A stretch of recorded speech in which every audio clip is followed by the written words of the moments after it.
Alhamdulillah nahmaduhu wa nasta'inuhu wa nu'minu bihi wa natawakkalu alayhi wa na'udzu billahi min syururi anfusina wa min sayyiati a'malina. May yahdihillahu fala mudilla lahu wa may yudlil fala hadiya lahu. Qala Allah ta'ala fi kitabihil karim wa huwa asdaqul qailin. A'udzu billahi minasy syaithanir rajim. Bismillahirrahmanirrahim. As-sabiquna al-awwaluna minal muhajirin wal ansar walladzina ittaba'uuhum bi ihsan radhiyallahu anhum wa radu anhum. Wa qala Rasulullah sallallahu alaihi wasallam, la tadkhulul jannata hatta tu'minu wa la tu'minu hatta tahabbu. Aw adullukum ala syai'in idza fa'altumuhu tahabbtum afsus salam bainakum. Aw kama qala Rasulullah sallallahu alaihi wasallam. Hadirin jamaah maghrib rahimakumullah. Marilah kita senantiasa bersyukur atas segala nikmat yang Allah berikan kepada kita. Karena nikmat ini memang harus disyukuri. Dan nikmat ini sangat banyak, tidak mungkin kita menghitung. Jangankan semua nikmat, satu saja nikmat tidak mungkin kita bisa hitung. Itu kalau kita pakai ayatnya itu, Allah berfirman, wa in ta'uddu nikmatallahi la tuhsuha. Jika engkau menghitung nikmat, jadi kalau orang yang mengerti bahasa Arab, nikmat ini bukan jamak, Pak, itu satu. Jadi kalau nikmat itu bahasa Arab, kan bahasa Arab itu kan tiga, ada namanya satu, ada dua, ada banyak. Bahasa Inggris cuma satu, banyak. Itu bahasa Arab itu ada namanya mufrad, ada namanya musanna, ada namanya jamak. Dan nikmat ini itu menunjukkan satu. Bayangkan hebatnya Allah, maka katakan kalau kau menghitung satu nikmat itu kau tidak akan mampu. Di satu nikmat tadi sudah disampaikan di sini di waktu ceramah takrib. Itu nikmat matahari saja ini, bagaimana nikmatnya ini matahari, sekalipun kita habis waktu umur dipakai tidak akan habis untuk menghitung nikmatnya matahari. Baru satu. Bahkan saya punya guru, ada seorang guru besar dulu waktu mengajar tafsir, dia kasih contoh bukan seperti itu, dia kasih contoh mata. Dia bilang, kalau kau menghitung nikmat mata, maka seumur hidupmu nggak akan habis untuk menghitung nikmat mata itu. Taruhlah yang bisa katakan, kau bisa melihat saya satu nikmat, kau bisa melihat warna merah satu nikmat, kau bisa melihat warna hijau. Selama mata ini dipergunakan, maka itu adalah nikmat-nikmat Allah. Dan kalau Anda tidur, Anda kan tidak bisa lagi menghitung. Jadi satu nikmat Allah saja tidak mampu untuk kita hitung. Bagaimana dengan nikmat-nikmat yang lain? Bahkan hadirin yang mulia, ada satu nikmat, kalau nikmat ini hilang, maka manusia habis semuanya. Nikmat ini mahal sekali. Dan nikmat ini kadang-kadang kita tidak syukuri, kita tidak pernah merenungkan bahwa begitu hebatnya Allah memberikan kita punya nikmat. Inilah yang disebut dengan nikmat udara, atau mungkin lebih tepat dikatakan nikmat oksigen. Nikmat oksigen ini, udara ini, itu kalau hilang di dunia ini, maka manusia, Pak, jangan satu bulan, Pak, satu hari, 1 jam, 10 menit saja ini nikmat udara hilang. Awal caru ini oksigen, 10 menit, maka semua kehidupan berakhir. Tapi Allah kasih kita dengan kasih sayangnya, Allah kasih nikmat oksigen ini seterusnya. Dan yang lebih hebat lagi, ini namanya nikmat oksigen yang sangat dibutuhkan makhluk hidup termasuk manusia. Ini adalah keluar masuk dalam diri kita. Bapak duduk, ibu-ibu duduk, semua manusia. Ini yang kasih masuk ini udara siapa? Dan yang kasih keluar siapa? Kita mengatakan otak yang memerintahkan, ketika orang tidur otak istirahat. Siapa yang memerintahkan dia masuk dan keluar? Nah, hadirin yang mulia, dunia kedokteran belum mampu untuk menjawab ini. Sejak dulu sampai sekarang tidak ada yang bisa memberikan informasi secara ilmiah yang memuaskan bahwa atas perintah siapa ini udara masuk dan atas perintah siapa udara keluar. Hanyalah kalau kita kembali ke kitab suci Al-Quran, maka itu ada penjelasannya. Tidak ada kejadian-kejadian di alam semesta ini tidak bergeser satu pasir butir di pinggir pantai, tidak bergoyang satu daun dan tidak jatuh satu daun. Semua gerakan-gerakan di dunia ini tidak akan terjadi tanpa izin daripada Allah Subhanahu wa Ta'ala. Hadirin yang dimuliakan oleh Allah, itu baru satu, Pak. Nikmat udara saja ini tidak ada lagi apa-apanya kita dibanding dengan nikmat. Uang tidak ada artinya, Pak. Pangkat yang tinggi tidak ada gunanya. Kekayaan yang melimpah tidak ada artinya kalau udara tidak ada. Nah, apa yang kita membanggakan di hadapan Allah Subhanahu wa Ta'ala? Maka hadirin yang dimuliakan Allah Subhanahu wa Ta'ala, tadi Ilan itu mengatakan pentingnya agama dan usaha atas agama. Pentingnya ini agama dan bagaimana mengusahakan agar agama ini ada dalam diri kita. Itu lebih penting lagi. Agama memang penting, tetapi yang lebih penting bagaimana agama ini ada di dalam diri kita. Maka hadirin yang dimuliakan oleh Allah Subhanahu wa Ta'ala, tapi kalau kita bertanya, coba kalau kita ditanya, Pak, apa sih sebenarnya itu agama? Mungkin orang yang tidak pernah belajar tentang perbandingan agama itu bingung, susah untuk menjawab. Cobalah kita ambil diri kita masing-masing. Ketika Bapak Ibu ditanya apa itu agama, bisa nggak menjawab? Kalau bahasa sederhananya yang kita biasa pelajari, A artinya tidak, Gama artinya kacau. Agama artinya tidak kacau. Kenapa orang beragama tidak kacau? Karena agama ini adalah aturan.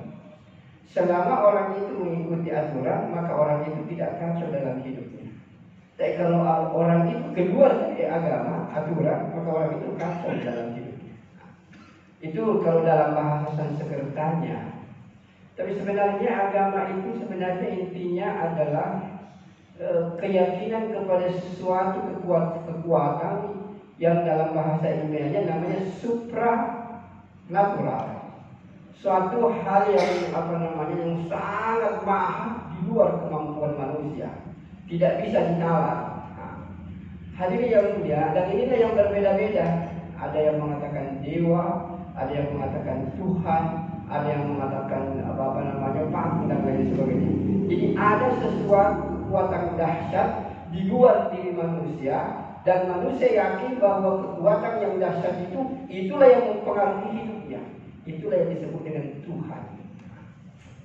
Jadi yang mulia, makanya dalam agama manapun, yang pertama itu harus didudukkan dengan sungguh-sungguh. Sebenarnya itu adalah iman. Siapa sebenarnya itu Tuhan?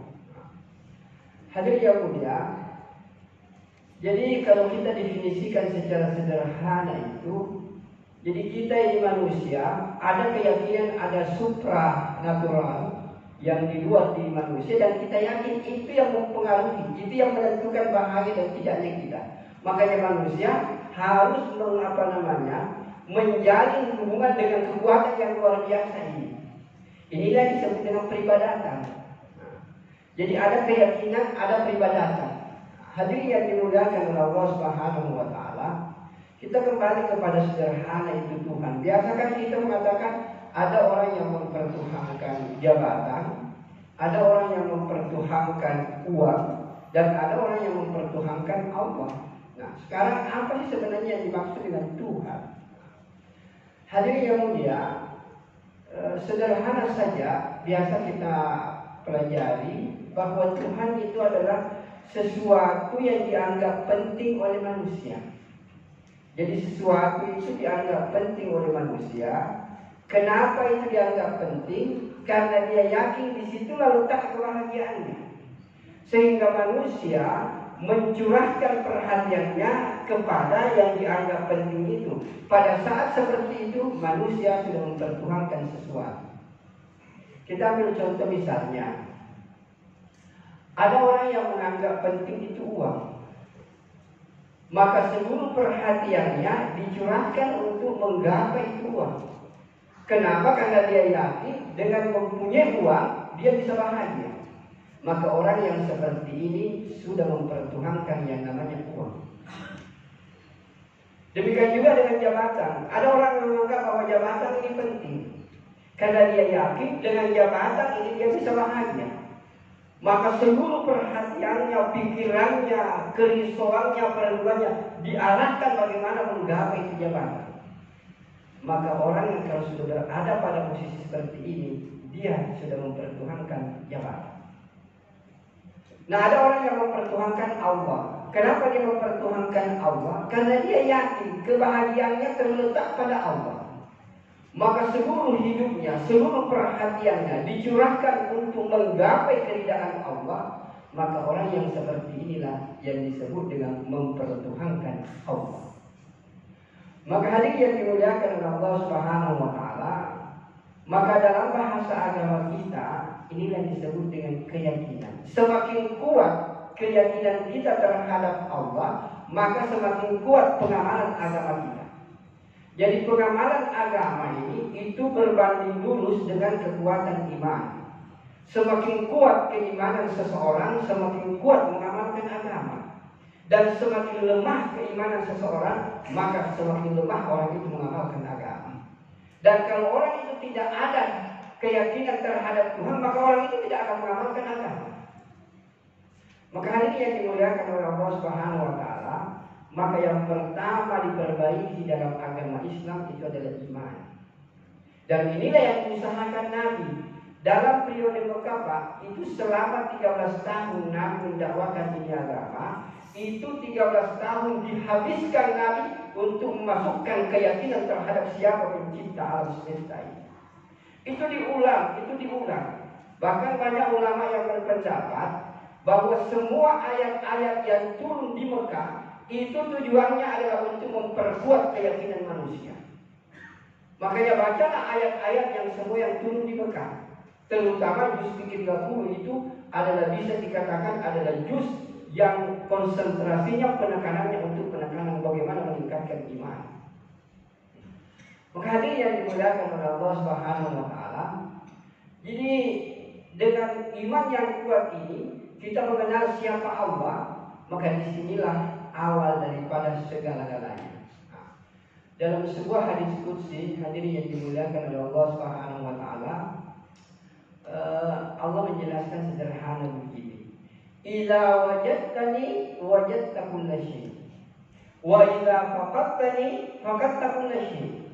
Wahai manusia, kalau kau mengenal siapa aku yang sesungguhnya kata Allah, maka engkau telah mendapatkan segala-galanya.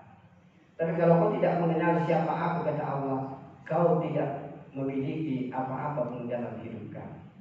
Maka inilah yang diusahakan Nabi, Pak, selama 13 tahun di Mekah untuk memperkenalkan kepada sahabat siapa Allah yang sesungguhnya itu, Pak. Bahkan hadirin yang mulia ini selalu saya sampaikan. Saya pernah kedua seperti ini, Pak, di daerah Takala. Saya ketemu dengan orang tua sepuh sekali. Dia bilang, Ustaz, tolong sampaikan, dan saya lihat ini Anda kemana-mana untuk dakwah. Tolong luruskan keyakinan umat. Kenapa bisa? Dia bilang,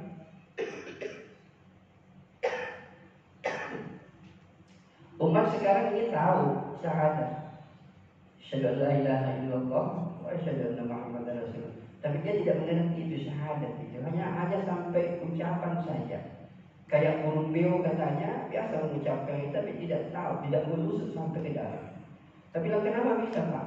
Dia bilang, seandainya umat ini mengerti itu la ilaha illallah Muhammad Rasulullah, maka engkau akan menyaksikan semua masjid di dunia pasti penuh dengan jemaah.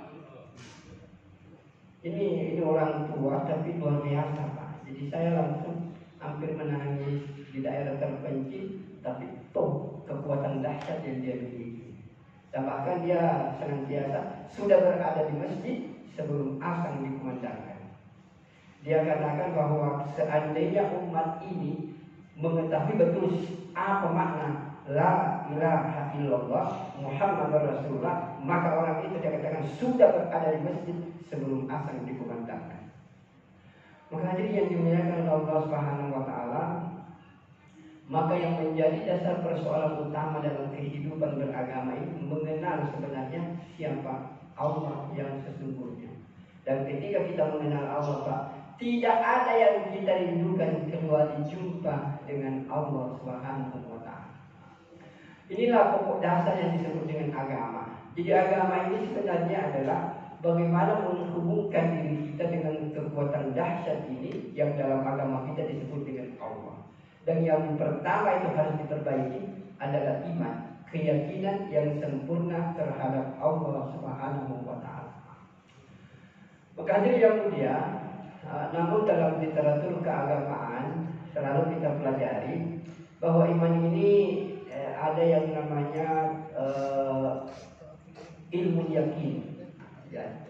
Ada yang disebut dengan ainul yakin, ada yang dikatakan hakul yakin. Hakul yakin inilah yang harus betul-betul diusahakan. Artinya yang namanya keyakinan, Pak, yang namanya keimanan itu tidak ada keraguan. Kalau masih ragu belum iman itu, Pak, belum sempurna ya. Kapan kita masih ragu itu belum iman. Dan sahabat itu sekalipun itu warnanya merah, tapi Nabi mengatakan itu warna putih, maka sahabat mengatakan itu putih. Begitu hebatnya keyakinan sahabat terhadap apapun yang keluar dari mulut Rasulullah Sallallahu Alaihi Wasallam. Maka hadirin yang dimuliakan oleh Allah Subhanahu Wa Taala, mari kita lihat secara sederhana. Jadi keyakinan ini memang tidak bisa dibeli, dan keyakinan ini bukan diwarisi, tapi harus diusahakan sendiri. Jadi saya ulangi, sekalipun bapaknya kiai, Pak, terhormat di masyarakat pesantrennya besar, tidak mungkin keimanan bapaknya itu turun kepada Nabi. Karena yang namanya iman bukan diwarisi dan tidak bisa dibeli. Seandainya iman itu bisa dibeli, orang yang punya kekayaan triliunan, miliaran bisa beli keyakinan. Tapi justru mereka yang tidak punya keyakinan. Maka hadirin yang mulia, jadi keyakinan ini adalah sesuatu yang diusahakan, sesuatu yang diusahakan. Hadirin yang mulia, yang pertama itu tadi ada namanya ilmu yakin, suatu keyakinan yang berdasarkan nalar ilmiah. Taruhlah misalnya saya selalu kasih contoh biasanya, kalau ada seorang polisi datang, kemudian pakaiannya seragam polisi, di sampingnya ada pistol, kelihatan pistolnya, kemudian dia datang kepada kita, tuan-tuan semua, apakah tuan-tuan yakin bahwa saya bisa menembak? Menurut nalar kita, polisi itu dididik untuk menembak. Dan dia sudah polisi, pakaiannya sudah polisi, ada pistol di sampingnya. Berdasarkan nalar ilmiah, kita katakan, yakin Pak, Bapak bisa menembak. Ini yang disebut dengan keyakinan secara ilmiah. Tapi yang seperti ini belum memberikan ketenangan.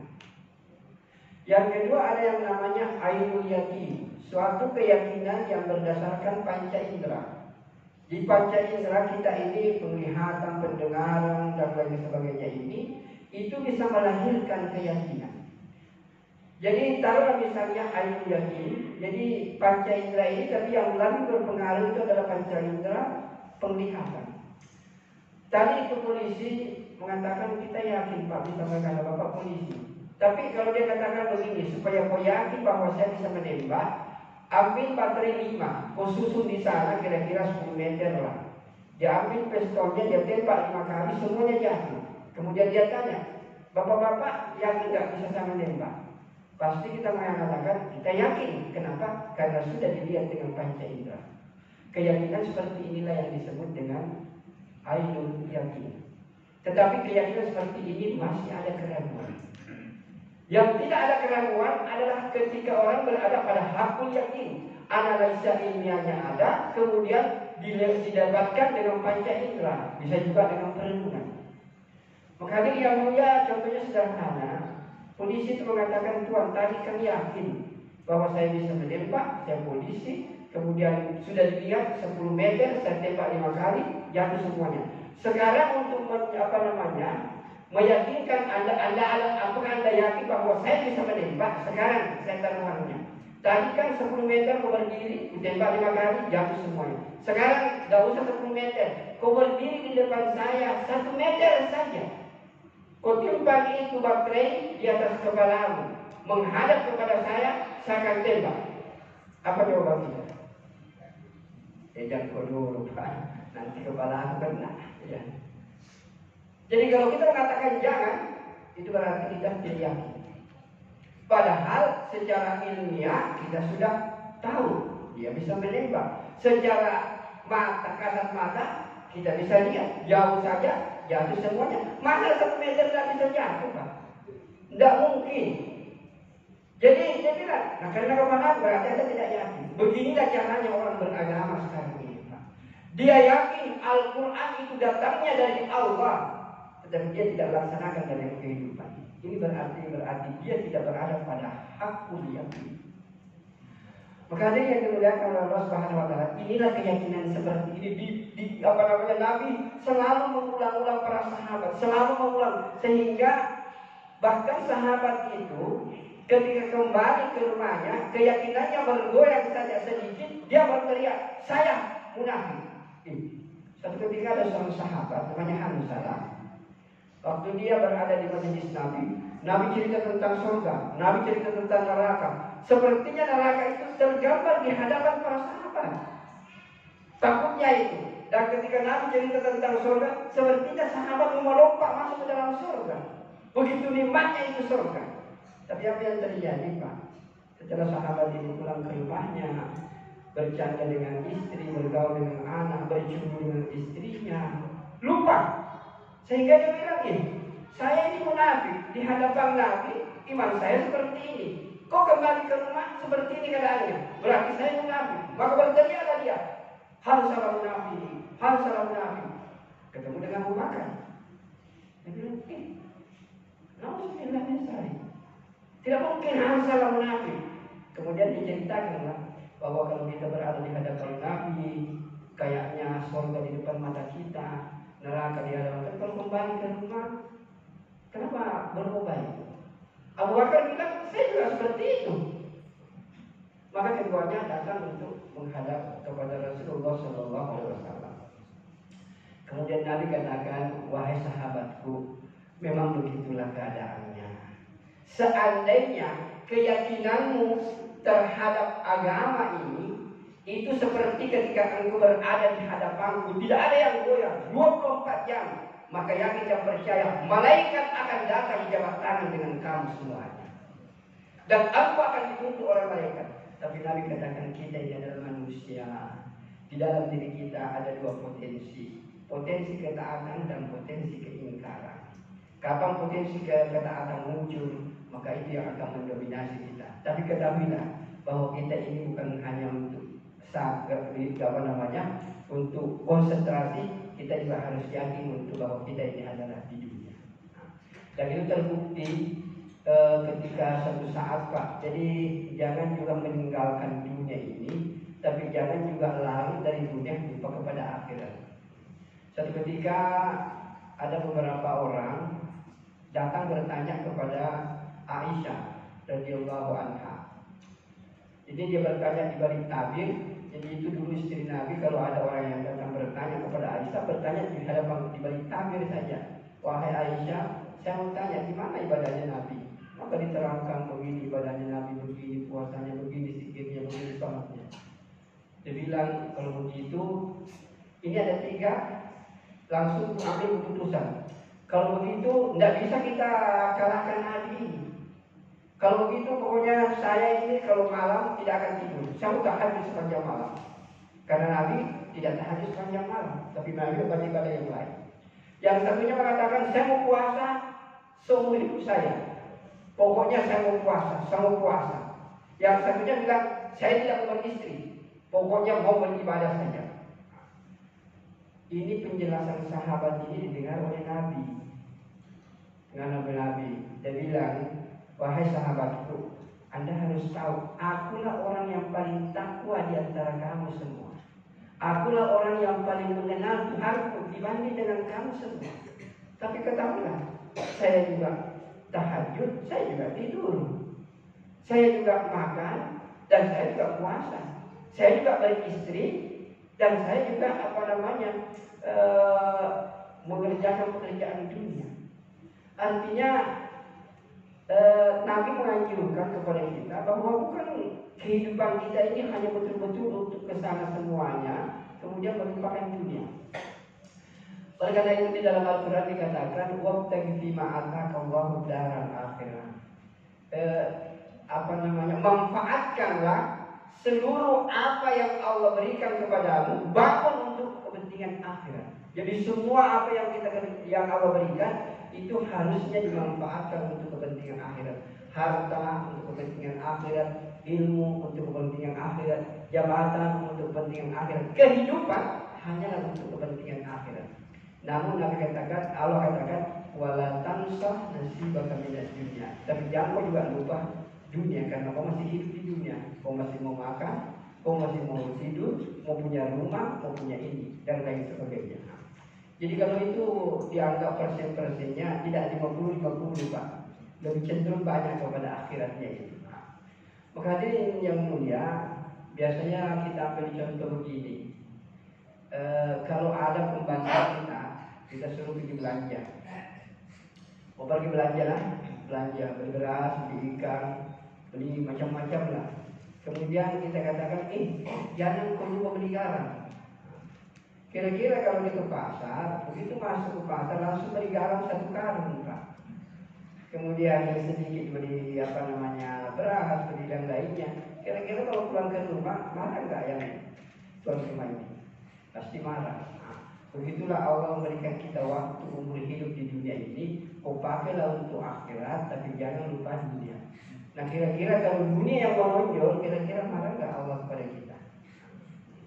Hadirin yang dimuliakan Allah Subhanahu wa taala. Jadi inilah Pak yang disebut dengan keyakinan ini, agama ini yang merupakan aturan. Tujuannya ini agama agar kita selamat menuju ke surganya Allah Subhanahu wa taala. Karena sebenarnya selalu kita ingatkan bahwa manusia ini adalah makhluk akhirat, bukan makhluk dunia Pak. Tidak lama nih kita hidup di dunia, 60-70 tahun. Yang ada yang lewat 70 tahun itu Pak tidak seberapa itu.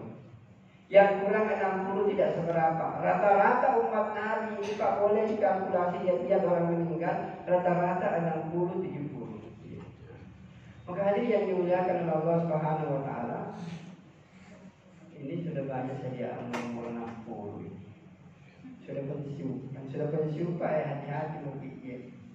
Kubur sudah dekat Pak. Jangan sudah pensiun cari lagi pekerjaan yang banyak. Ya.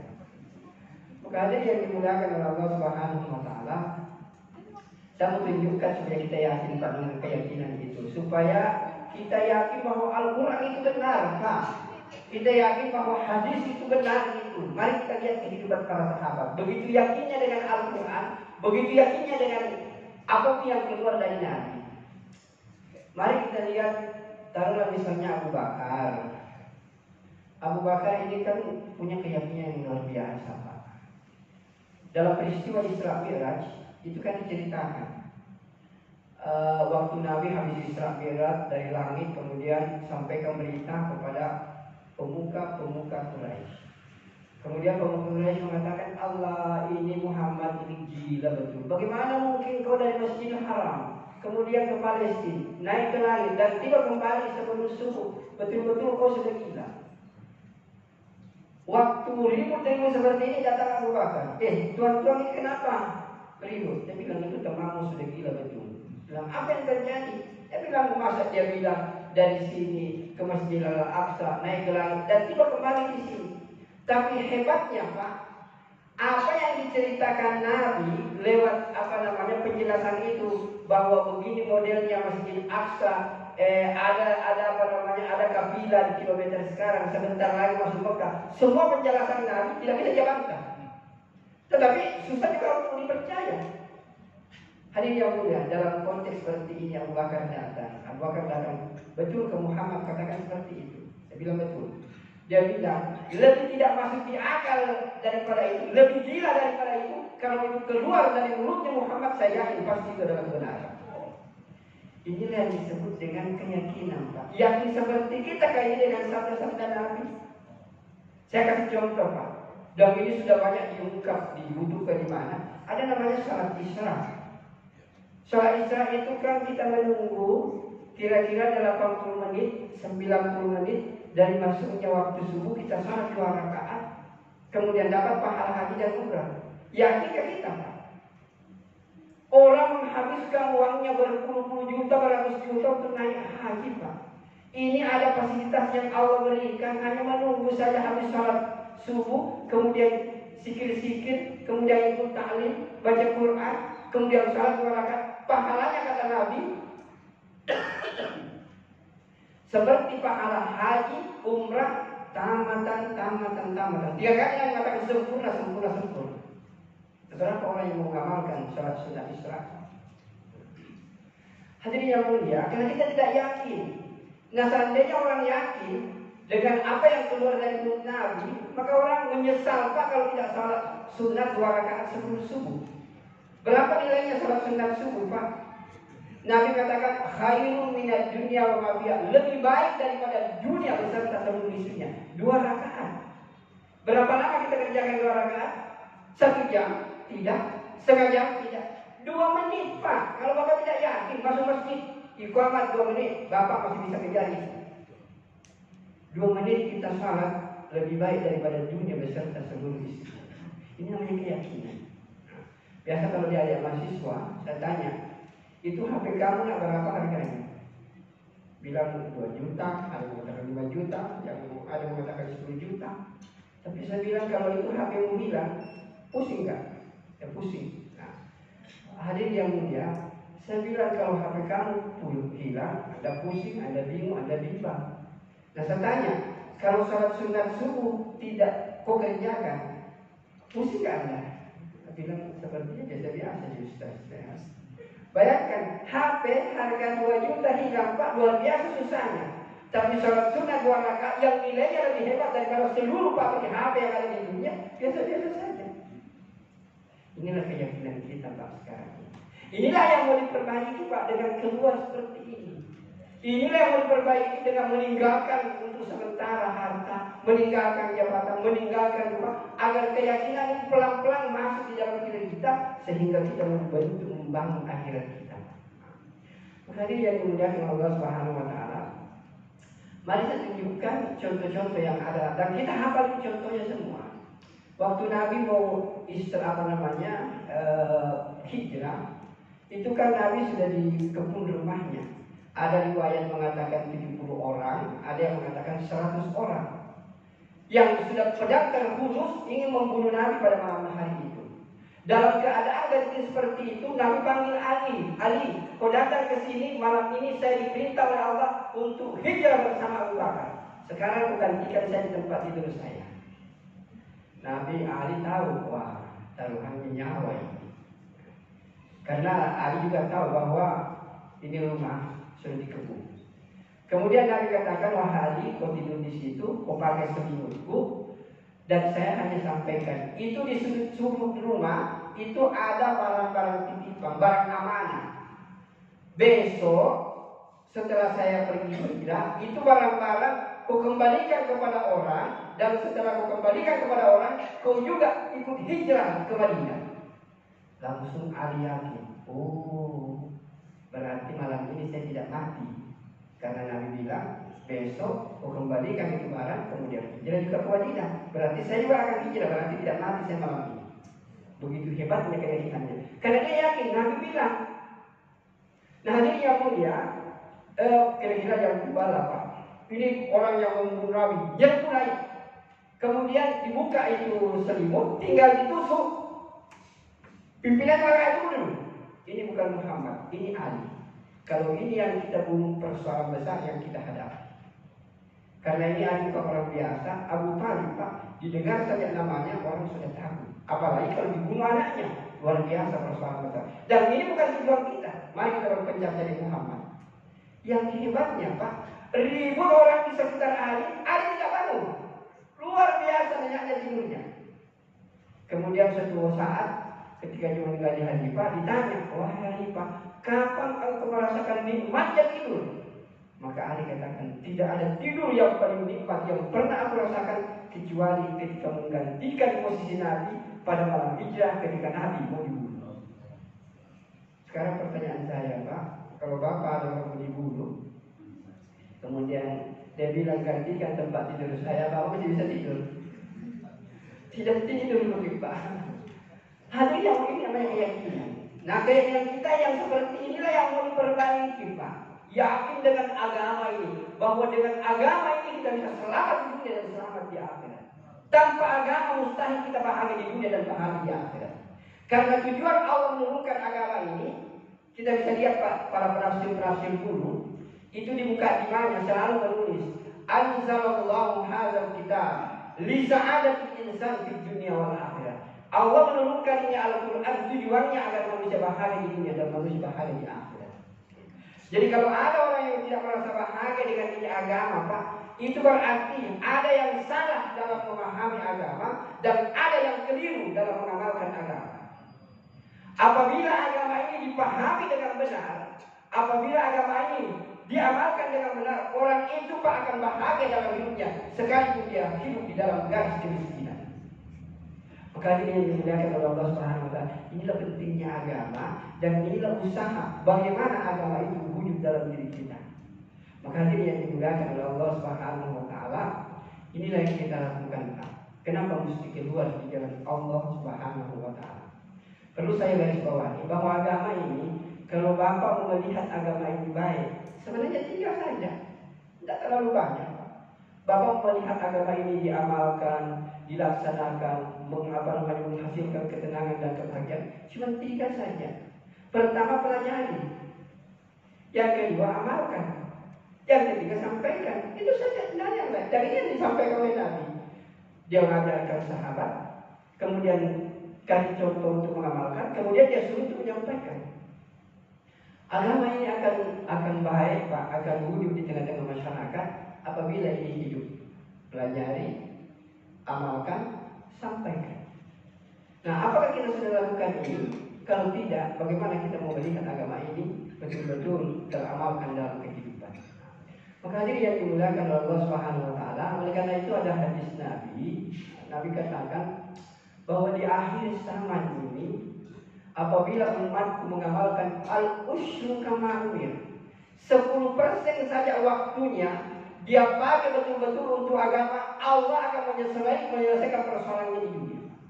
Allah akan memberikan ketenangan dan kebahagiaan dalam hidupnya. Allah tidak minta 100% waktu kita.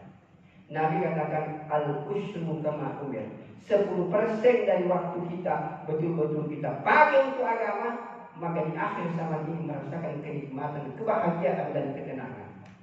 Apa itu 10%, Pak? 1 bulan itu 3 hari, Pak. 10% 3 hari. Selama kita 3 hari Bapak bisa lihat kami di sini, apa yang kami tidak bisa lakukan? Salat berjamaah sudah terpelihara, baca Quran terpelihara, salat tahajud terpelihara, salat duha terpelihara, belajar agama terpelihara, kemudian silaturahmi dengan orang terpelihara, menyampaikan orang bagaimana memakmurkan masjid sudah ada 3 hari. Jadi dengan 3 hari ini itu banyak yang kita dapatkan. Nah, 27 hari silahkan cari dunia. Sebenarnya tidak seimbang. Kalau ada orang mengatakan kita seimbangkan dunia akhirat, cerita gitu, Pak. Orang yang mau menyeimbangkan pakailah 15 hari betul-betul akhirat, 15 hari untuk dunia. Sedangkan 3 hari saja, pas setengah mati kita angkat orang. Maka ini yang dimuliakan oleh Allah Subhanahu wa taala. Ketika 3 hari dari waktu kita ini kita pakai betul-betul untuk agama, Allah akan menyelesaikan seluruh persoalan-persoalan kehidupan kita. Maka ini yang dimuliakan oleh Allah Subhanahu wa taala. Inilah Pak jemaah-jemaah yang bergerak menggugah kita. Mari kita manfaatkan waktu sebelum Allah mengambil kita dalam kehidupan ini, sebelum malaikat mencabut nyawa kita. Dan hadirin yang mulia, selalu kalau kita ada takziah, selalu disampaikan apabila manusia meninggal dunia berhentilah amalnya, kecuali 3. Yang pertama itu adalah sedekah jariyah. Kita bersedekah bangun masjid, bangun pesantren dan lain sebagainya. ilmu yang bermanfaat. Nah sekarang orang tidak mengerti apa yang namanya ilmu bermanfaat. Yang dimaksud ilmu bermanfaat, ilmu yang diamalkan, Pak. Kalau ilmu itu tidak diamalkan, tidak ada manfaatnya. Makanya hari ini yang mulia, kalau sekarang kami baru-baru di kampus itu seminar tentang agama digital. Dan itu ada di YouTube saya, Pak. Saya sudah share di YouTube itu. Bapak boleh buka Salam Spasi Ta. Nah, itu ada di situ, Bapak. Agama digital, munculnya agama digital. Anak-anak muda sekarang beragama tidak mau lagi sowan kepada ulama, Pak. Tidak mau lagi jumpa dengan ustaz-ustaz. Dia hanya belajar agama lewat YouTube, lewat ponsel yang mereka miliki. Ilmunya tinggi, Pak. Dia bisa paham, tapi tidak ada kekuatan untuk mengamalkan itu. Kenapa? Karena dia mendapatkan ilmu tidak sunnah sesuai dengan apa yang datang dari Nabi. Karena ini yang mulia, ketika suatu saat Jibril datang kepada Nabi, dulu seperti ini. Kemudian Jibril datang, dulu di hadapan Nabi.